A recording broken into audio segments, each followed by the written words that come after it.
Λοιπόν, δόθηκε η κίνηση στα 600 των κοριτσιών. Θα περάσουμε τώρα στην τελική απονομή σε πάθλο στο μήκος αγοριών Δευτέρας και Τρίτης Δημοτικού.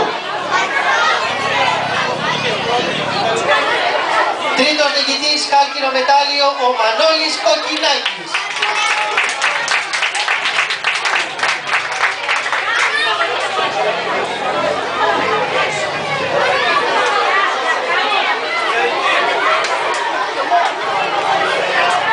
Αυτές λοιπόν οι 4 αθλήτριες που βλέπετε στο στίβο να διανύουν την απόσταση των 600 μέτρων. Ένας αγώνας ηλιακής. Βλέπετε την πρώτη τόσο σωματότυπος, τόσο αδύνατο ο διασκελισμός της, αλλά και το πολύ όμορφο στυλ που διαθέτει, ίσως τη βοηθήσουν να στεφτεί και νικήτρια, θα το ξέρουμε σε λίγα δευτερόλεπτα. Έχουν ξεχωρίσει δύο πρώτες αθλήτριες.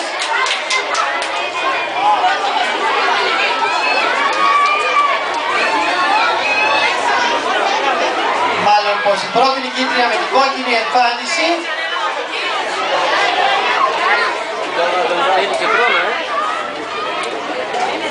εάν το θέλει βεβαίως γίνει για περισσότερο από όλους μας, πρέπει να είναι η νικήτρια. Θα το ξέρουμε σε λίγο. Το χειροκρότημά σας λοιπόν κυρίες και κύριοι για τις αθλήτριες των 600 μέτρων. Βλέπετε ότι κάνει μεγάλη επίθεση η δεύτερη αθλήτρια με την κόκκινη φανέλα, τον Άβρο Σορτσάκη. Είναι πολύ όμορφος ο ανταγωνισμός λοιπόν με τις αθλήτριες των 600 μέτρων.